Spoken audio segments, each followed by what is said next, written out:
Me parece un privilegio estar con ustedes hablando de alguien que me apasiona profundamente. Y me apasiona porque a lo largo, cuando yo conozco sus fotos, obviamente vi el beso, obviamente vi todas esas fotos que son como Doisneau. Inmediatamente todo el mundo pensamos una serie de sus imágenes, pensamos París, pensamos niños, pensamos seres humanos, pero a lo largo del tiempo yo voy viendo a Doisneau y creo que Doisneau está pésimamente clasificado.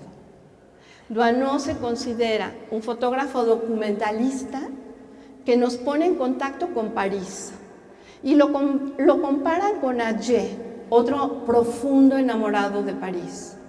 Y yo creo que Doisneau Doisneau es alguien que está creando una nueva forma de mirar, y una forma de mirar que tiene que ver con el cine de ese momento, que es el cine de posguerra, que es el neorrealismo, que es en Italia, invitando a que no los actores, sino la gente de calle participe en las tramas fundamentales en las cuales después de una guerra se revela el mundo. Doisneau, este pequeño niño que nace a principios del siglo XX, que tiene una historia familiar un poco como de cuento tradicional, tiene una madrastra que parece que fue malísima y que lo vuelve un niño absolutamente tímido, que observa, que siempre observa, y que la agresión de esta figura materna que fue la madrastra no le crea una mirada de rencor sobre el ser humano, sino de inmenso amor. La mirada de Doisneau es una mirada de un ser que ama al ser humano, no lo juzga, y yo aquí digo, Doisneau conoce a Camus. Piensen la posguerra, piensen Jean-Paul Sartre, piensen el existencialismo, piensen todo este momento alucinante del ser humano en donde con una mirada, y aquí sí, con una mirada europocentrista, después de 2 guerras, se presenta una reflexión sobre qué es el ser humano, quién es el ser humano, en dónde está su esencia, qué es lo importante del ser humano. Y la imagen, aquello que habla del ser humano, Doisneau lo toma y lo toma como bandera. Pero la obra de Doisneau no es solo fotográfica, es una obra que toca. Por un lado, Doisneau escribe muchísimo. Eso yo reclamaba un poquito de por qué en la exposición de Doisneau no hay sus textos. Bueno, hay 3, pero Doisneau era un hombre que usaba verbo e imagen. Él hablaba de sus imágenes y relataba sus imágenes. Los textos de Doisneau son fundamentales, y en eso Doisneau es muy siglo XXI. El siglo XXI es un siglo que integra, no es un siglo de especializaciones. El siglo pasado, piensen que en el 19 clasificamos al universo, en el 20 nos especializamos en cada una de esas clasificaciones, pero ahora el 21, y eso es la maravilla de este tiempo que estamos viviendo, unimos e integramos. Y Doisneau fue un ser que integró. Fue un ser que, a pesar de en todas las historias de la foto, lo van a poner como fotografía documental, pero es un hombre que se atreve a construir la realidad para crear un símbolo de posguerra, que es el amor.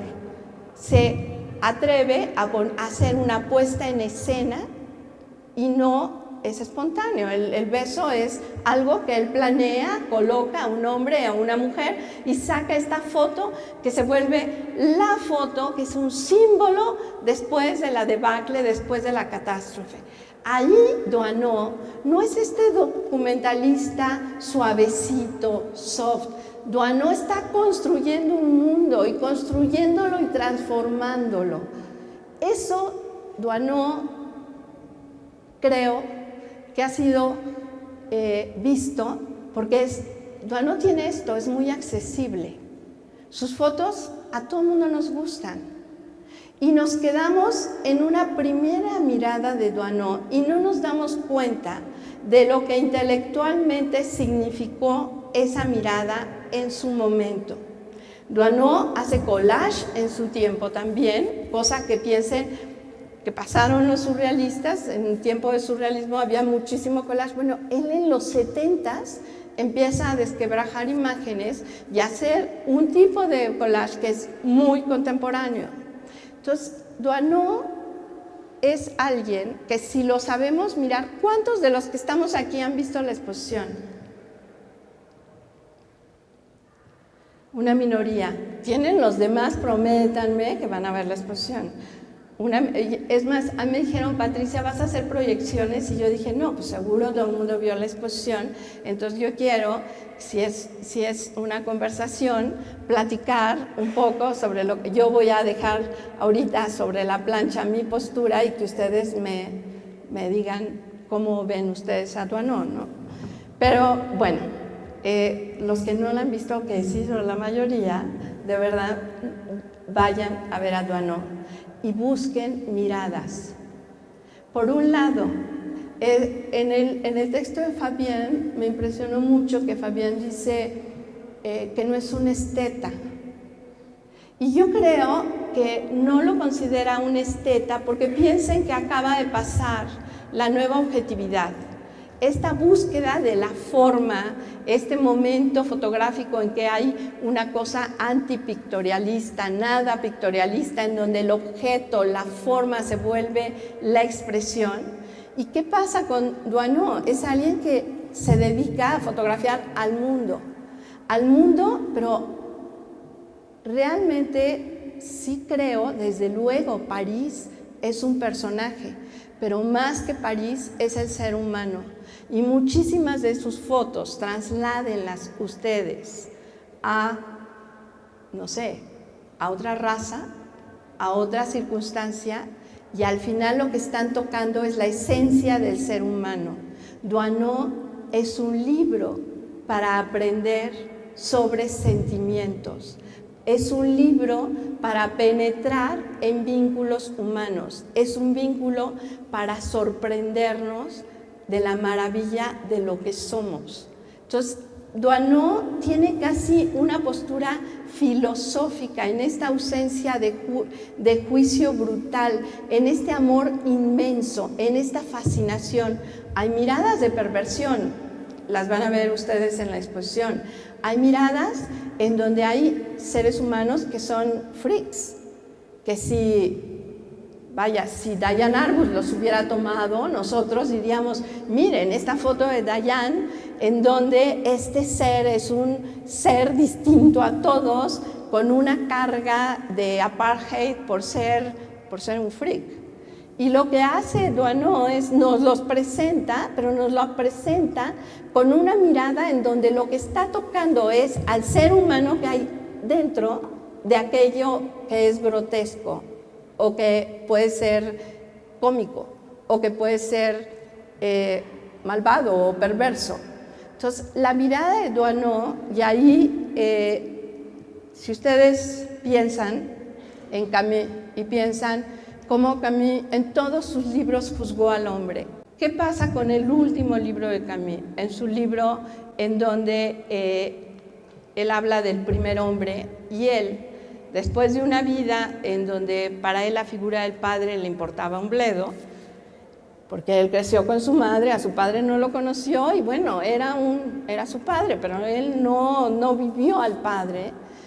Él va a buscar a un maestro, a su pueblo en Francia, que de algún modo es también una figura paterna, y el maestro no está.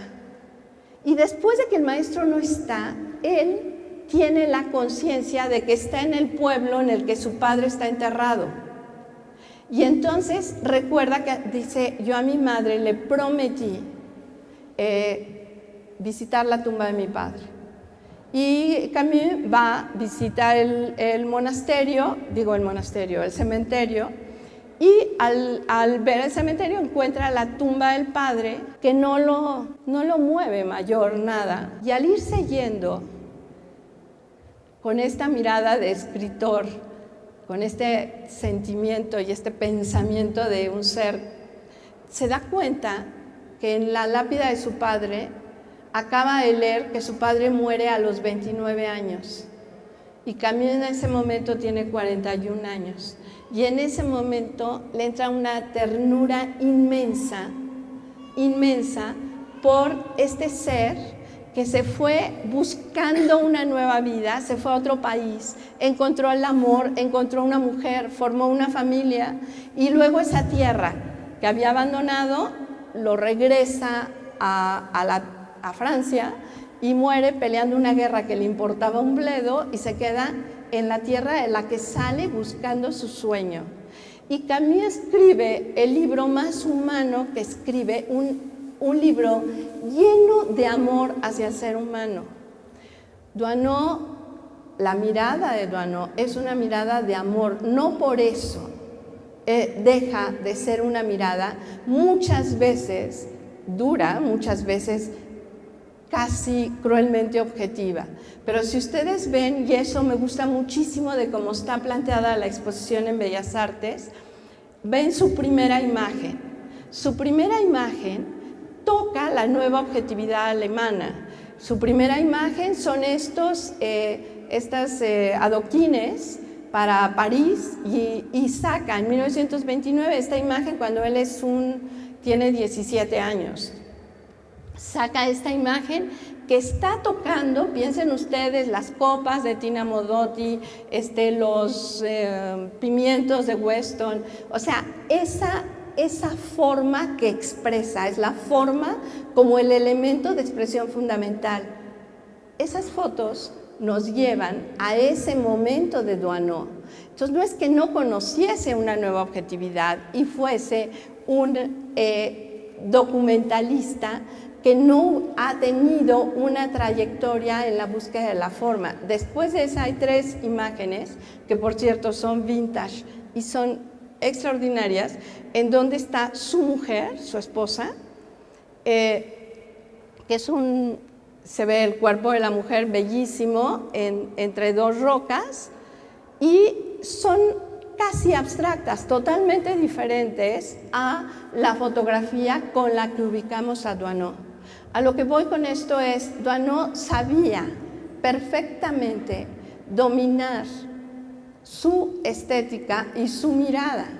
Es un acto de voluntad al ver su evolución el que decide hacer este documentalismo que para mí toca muchísimo del nuevo documentalismo del que tanto hablamos en el siglo XXI, en donde nos aceptamos como seres subjetivos. La objetividad no es el objetivo. Lo importante es, al percibir la realidad, nos miramos a nosotros mismos y hablamos de ese diálogo entre la realidad y el fotógrafo. Allí surge esta nueva objetividad, esta nueva forma de hacer documento, aceptando una postura en donde obviamente hay una persona, y esa persona tiene un ángulo, no es la ciencia perfecta ni la objetividad absoluta. En esto también Doisneau es totalmente contemporáneo. Entonces, los que ya vieron la exposición, prométanme que la van a volver a ver. Y los que no la han visto, de verdad, váyanla a ver. De los que han visto la exposición o de los que conocen a Doisneau y me hicieron el favor de venir a conversar conmigo, lo que yo he planteado aquí, que sí, en general no está planteado así en los libros de historia de la fotografía. Doisneau es un fotógrafo documentalista entre guerras que nos pone en contacto con París. Yo creo que Doisneau va muchísimo más allá y que es alguien que desde su postura de documento está siendo revolucionario y está modificando muchísimo de la percepción de la realidad.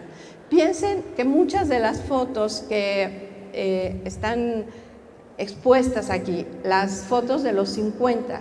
Hay cosas que tocan a Nacho López, hay cosas que tocan a don Manuel, que es esta mirada posguerra de construcción del ser, de explicar al ser humano, que ahorita estamos en un momento de nuevo en donde estamos haciendo coordenadas para entendernos como seres humanos cuando acabamos de descubrir no América, sino un universo que se llama un universo virtual y que navegamos todo el tiempo en búsqueda de lógicas y de actitudes totalmente distintas. Igualito que en el siglo XVI, estamos de nuevo reubicando coordenadas de cuál es nuestro espacio, cuál es nuestro tiempo y cuál es nuestra proporción respecto a todos estos nuevos universos que se abren. Es en este momento una mirada como la de Doisneau, que a partir de mirar sus miradas, aquello en donde vemos a una niña en un evento que no sé si es una boda o qué es, pero que está asomándose con una capacidad de asombro infinito. Dos niños que van a comprar la leche. Es el ser humano asombrado frente al otro ser humano. El ser humano que se mira. Eso ahorita ya nos es difícil. Entonces, creo que el que Doisneau esté ahorita expuesto aquí implica todo un reto, pero un reto de entender a alguien que nos lleva de la mano a entender, a mirar al ser humano. Ahorita nos miramos en Twitter, nos miramos en Facebook, nos tocamos allí.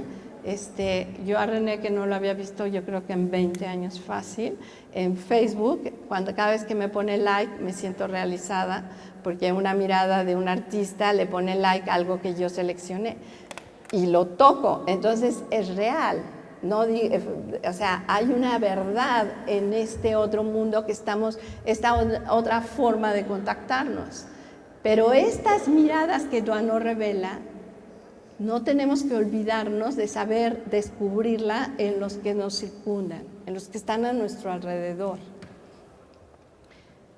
La composición de Doisneau, si ustedes ven todas sus imágenes, Doisneau es muy irregular en sus composiciones. Doisneau se adapta muchísimo a la circunstancia, pero no es el instante decisivo de Cartier-Bresson.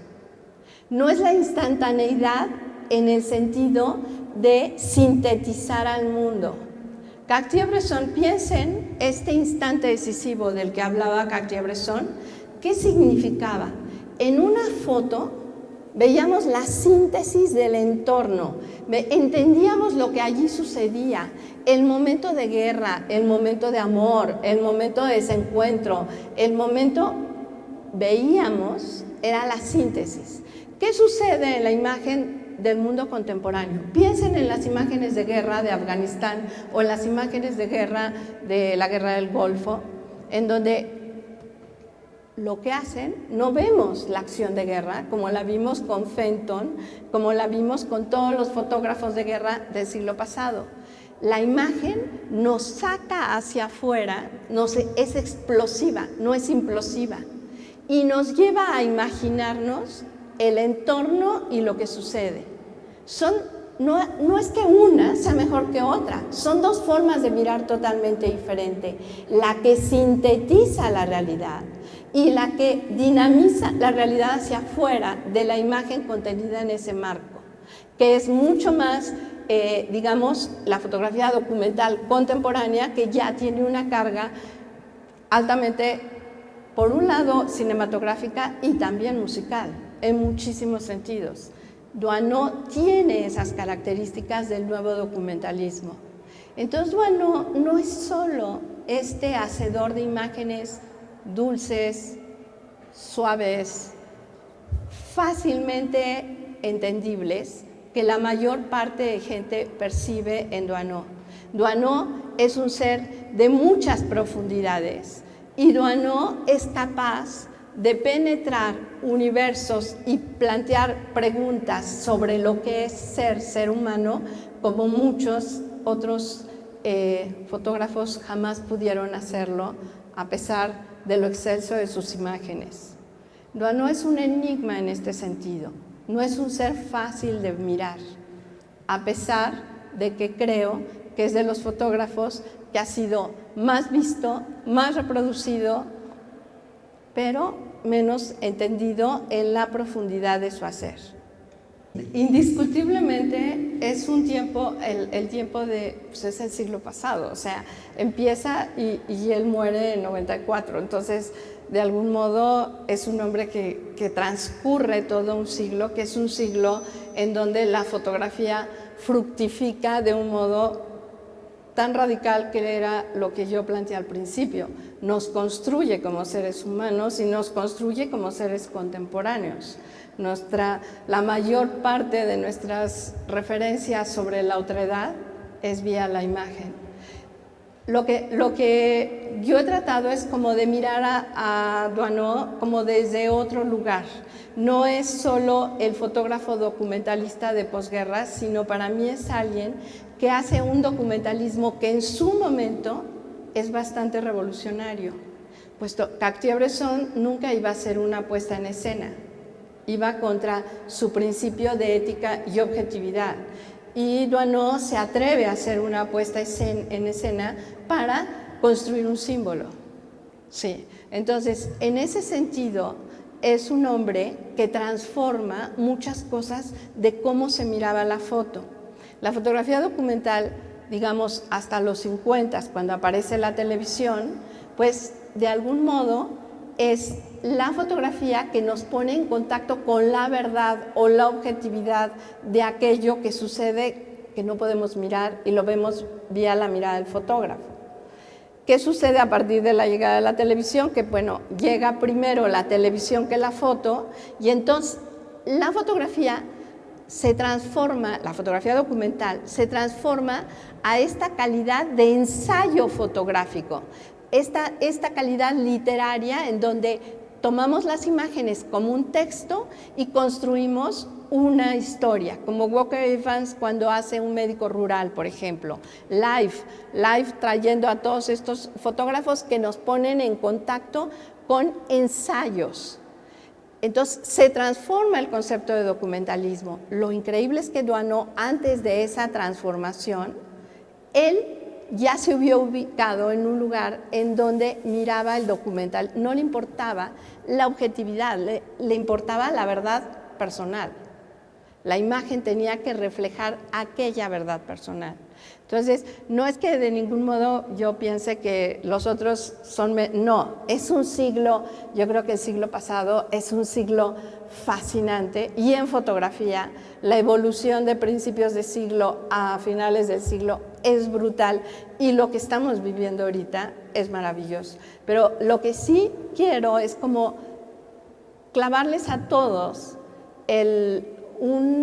una inquietud de que no están viendo a alguien que de algún modo es un revolucionario. Su hija, en un texto que aparece aquí en este catálogo, que no les debo enseñar, ya me dijeron, porque no, dice, era un adepto a la desobediencia, que no amaba ni las medallas ni los halagos. La desobediencia de él creo que es clarísima en ese ubicarse y frente al canto del objetivo y la verdad de la foto, el aceptar la transformación y la modificación. Desde el campo de la fotografía documental, porque digo, me vas a decir, Man Ray, sí, claro, transformación de la realidad ya teníamos muchísimas, realidades construidas teníamos muchísimas, pero estaban ubicados desde el otro lugar, no eran fotógrafos documentales. La gran paradoja de Doisneau es que es un fotógrafo documental que transforma el concepto de documentalismo en esos momentos. Eso es lo extraordinario de Doisneau. A mí me inquieta de manera personal lo que hablas de documentalismo. Me parece que el documentalismo fotográfico es un reduccionismo, es un término reduccionista, porque no encuentran de qué otra manera clasificar un fotógrafo. No olvidemos que un fotógrafo real, piensa la foto antes que su obra es una continuidad de él. total, no es fragmentaria, que toda su obra es una continuidad, que quizá el fotógrafo lleva dentro de sí todas estas imágenes y de pronto va encontrando dónde está cada imagen y la va capturando, pero ya lleva dentro esta idea de lo que quiere. No me queda claro si Doisneau efectivamente se consideraba a sí mismo como documentalista. Y yo no lo llamaría revolucionario, sino lo llamaría... Transformador. De alguna manera sí, transformador, pero ya se me fue la palabra, era otra. Perdón. Sí, sí, más que revolucionario, era una persona con una idea muy clara de lo que quería. Sí. Y que descubrió y generó un lenguaje, que eso es lo más importante para un fotógrafo, es un lenguaje propio. Después, a pesar de todo el documentalismo, etcétera, etcétera, pues se volvió un fotógrafo rentable. Se empezó a cotizar y a publicar, lo cual no está mal, desde luego, ¿no? No. Pero se sale de toda esta, de todo el pedestal del fotógrafo santo. La palabra es más que un revolucionario, es un apóstol de la fotografía. Me gusta mucho. Es un apóstol porque se lanza a él a predicar el evangelio de su fotografía sin importarle lo que la gente piense. Él hace, como todos los fotógrafos realmente, ¿no? Traemos... No, estoy totalmente de acuerdo en las clasificaciones. Ese es un horror de los historiadores del arte, que como el arte es mucho más grande que todos nosotros, necesitamos hacer rebanadas de pastel de lo que no es rebanable. Y necesitamos clasificar para colocar un cierto orden conceptual. Pero estoy totalmente de acuerdo que no hay ningún arte que se pueda reducir a un concepto o a una forma de hacer, sino se derraman y están, lo que yo decía, el arte está conectado, los seres que se expresan están conectados. Entonces, estoy 100% de acuerdo contigo. Uso la palabra con la que aparece en todas las historias de la fotografía, pero creo que fundamentalmente le queda, Doisneau es Doisneau mucho más allá de cualquier clasificación. Mucho de lo que dije es precisamente para colocarlo así. Los artistas no son clasificables y en general la mayor parte de ubicaciones son por un sentido de orden de historiador que necesita clasificar la realidad. Totalmente de acuerdo. Que Doisneau estuvo en Italia durante el cine, ¿no? Después de la guerra. Bueno, él estuvo durante toda la guerra, entonces él plasmó diferentes cosas, posguerra como dice, que plasmó la vida urbana después de todo el desastre que hubo ahí en cierta forma. Pero escuché que él estuvo en el cine en Italia. ¿Por qué escogió Italia y no, por ejemplo, Cannes, que es Francia? ¿Sí? Cuando escuché cine me vino a la mente luego Cannes, por esa época y por el lugar. ¿Por qué fue Italia que escogió como cine y Francia en fotografía? Bueno, él fue a Italia primero por el ejército francés lo manda, y en Italia él se siente, digamos, de algún modo con la mirada italiana. Y las fotos, aquí solo hay una de un soldado fatigado, que si tú la ves, lo que menos te pone es en el lugar de la guerra, sino te pone en el lugar del agotamiento, del cansancio, del vacío de alguien que acaba de pelear. Entonces, es la única que hay de ese periodo aquí, creo. No vi otras de ese periodo. Las escenas de guerra de Doisneau, lo que yo conocí de material de él cuando tuve acceso al atelier, era en la mayor parte, más que acciones de guerra, siempre son estos vínculos de mirada en donde yo te miro, estás y te quiero ayudar, o al revés, tengo miedo y tú estás al ataque, pero son las miradas más que las acciones. Es una fotografía de guerra en donde todo está expresado en las miradas. Y por eso, y su vínculo con el cine, obviamente, era un hombre que a partir de observar al pueblo, observar a la gente cotidiana, lo cual no le impidió hacer fotos de aristocracia y de artistas y demás, pero en general él se vive como un observador, yo siempre lo ubico y hace rato estábamos platicando y me contaban cómo su hija dice, sus Rolleiflex las dejaba blancas porque sudaba. Era un hombre de una inmensa timidez y la Rolex lo que te permite es, te la pones aquí, te la pones en el vientre, ¿no? Entonces tú estás viendo acá, no estás viendo a los ojos de a quienes estás. Su timidez, esa cámara le acomoda tanto por eso, porque de algún modo tú estás viendo hacia tu propio vientre, digamos, ¿no? Y ahí está la imagen que tú... Entonces, hay una cosa realmente hermosa en su fotografía de guerra.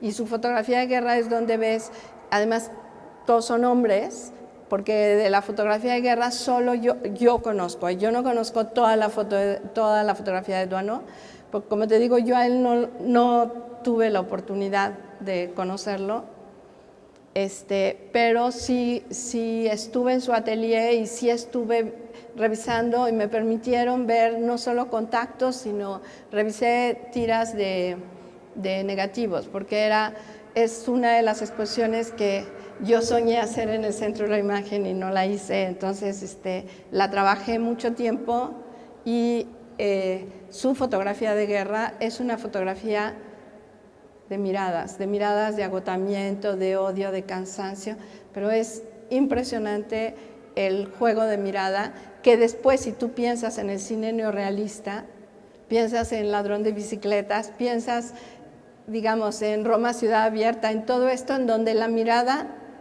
casi podrías vaciar todo el resto de la imagen y que quedaran solo ojos. Eso sería interesante para un artista que trabaje Photoshop y que quiera hacer una obra personal sobre miradas. En Facebook acabo de subir una cosa que me fascinó. Hay un fotógrafo alemán, Sanders, que en los años 30 saca La Sociedad Alemana, pero no me acuerdo cómo se llama este chavo. Es un chavo muy joven que lo que hizo es quitar a todos los fotografiados y quedan unas fotografías extraordinarias, o de naturaleza muerta, o de silla vacía, o sea, quita al personaje y deja solo el entorno. Pienso alguien que se atreviese a hacer con Doisneau el tomar las miradas, solo las miradas, y tienes un universo. Doisneau es esa urdimbre de miradas que nos permite tocar el alma del pasado, pero del presente, y por eso esta exposición me parece tan importante. Tenemos que recuperar el mirar, el mirarnos. Me gusta el comentario de la cámara, porque siempre que está enfocando la fotografía, él se está viendo, ¿no? Entonces él está ahí en el momento, se está viendo él, su persona, cuando está captando a la otra persona. Y allí eso refuerza lo que él planteó, que me encantó, es cómo si hay una mirada previa y hay la construcción de una realidad. En el Rolleiflex es mucho más real. Piensa que a él le toca Leica, le toca la revolución de Leica, y él usa Leica. Es Rolleiflex, ¿no? Y es una opción que tiene que ver con una forma de trabajo, que tiene que ver con una personalidad de vínculo con el mundo. Es como estar ahí, ¿no? Es como tomarse su propia sombra en la fotografía, casi de esa forma que él mismo parece. Me gusta. Esa propia sombra es lo que yo planteaba. Tú ves la realidad, es un concepto casi psicoanalista. O sea, el fotógrafo lo que hace es, al mirar la realidad, se mira. ¿Sí? Entonces tú lo estás planteando a partir de la sombra, pero la sombra te construye, ¿no? La mirada de la fotografía te muestra cómo vieron al fotógrafo. Exacto, exacto. Hay una en la entrada a un bar en donde tú ves, está está una mujer tocando el acordeón y están en la barra y tú ves a alguien que está azorado ante la música que está tocando, pero ves a alguien que está viendo al fotógrafo. Entonces la mirada del que mira y tiene la conciencia de ser, y ves la mirada de cada uno de los que están en la barra, es fascinante. Y el que está viendo con deseo hacia abajo, que seguro se ven o las nalgas o las pantorrillas de la chava, pero eso no se ve. Nada más ves la mirada de deseo hacia abajo y tiene a la chava junto. Entonces, ¿me entiendes? Son las miradas. Es estremecedora la idea que has planteado de la cámara a nivel del vientre, que yo la he tenido mucho tiempo, nunca pensé eso. Es fuerte esta idea, ¿no? Claro, es la entraña. Vientre, como estás diciendo, son miradas orgánicas, muy, muy orgánicas, ¿no? Y hablando de mirada también me acordé de la famosa foto de Duanot, la mirada oblicua. De esas miradas tan fuertes, tan poderosas. La mirada de la que está hablando es una foto que aún los que no han visto la exposición seguro la han visto. Es una foto de una pintura en donde se ven las nalgas de una mujer inclinada. Entonces se ven unas nalgas rotundas, sensuales. Es un cuadro, es una pintura. Y de esa está la mirada oblicua, que está un hombre con su esposa. Y la esposa está viendo un cuadro que tiene enfrente y está hablando sobre ese cuadro. Y él, la mirada la tiene clavada en el cuadro de la sensualidad y lo otro. Entonces, la expresión de ella hablando sobre el cuadro que tiene enfrente no tiene nada que ver con la de él, que muy atento está aquí, pero está viendo hacia allá. Esa es la mirada oblicua. Y ese mismo cuadro genera otra foto que también es maravillosa, véanla, por favor, ya no les voy a escribir las fotos, tienen que verlas, están las dos juntas, allá abajo. ¿Mande? Dama indignada, la siguiente.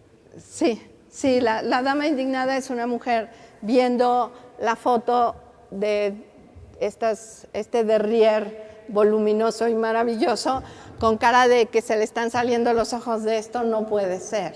¿Cómo está aquí en la calle exponiendo esta cosa que a ella obviamente le parece pornográfica y agresiva? Esta es una película de la Nouvelle Vague, ¿no? También, Claro, desde luego. Esa película está basada en una de las imágenes de Duanot, de nuevo Duanot y el cine. Hola a todos.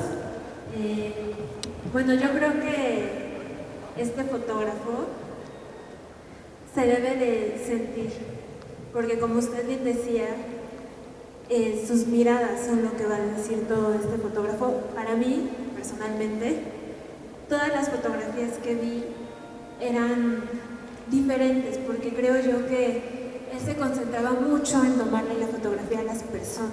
Casi todas sus fotografías son de personas y de sentir el momento en que vivía. Muchas eran muy opuestas.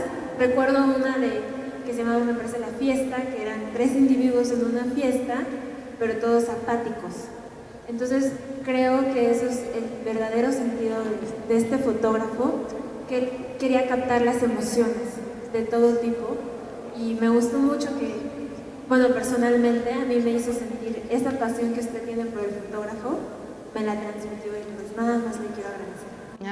No, gracias a ti. Y ahorita dijiste algo que es muy importante. Piensen cómo se llama la exposición sobre vida cotidiana, ¿no? La vida cotidiana, y es cómo en la cotidianidad, siempre, si sabemos mirar, hay un milagro. Pero la cotidianidad siempre la transitamos como un peso que llevar y se nos olvida mirar. Si sabemos mirar lo cotidiano, somos capaces de descubrir el milagro, y Duanot lo descubría en la mirada de los otros. No se queden solo en la belleza de las imágenes que miren, sino piensen en lo que implica el reto humano que implica leer esas imágenes, porque si ustedes aceptan ese desafío, después de recorrer Duanot, van a mirarse distinto a ustedes mismos. Pues muchas gracias por estar aquí, muchas gracias por acompañarme y de verdad, gracias.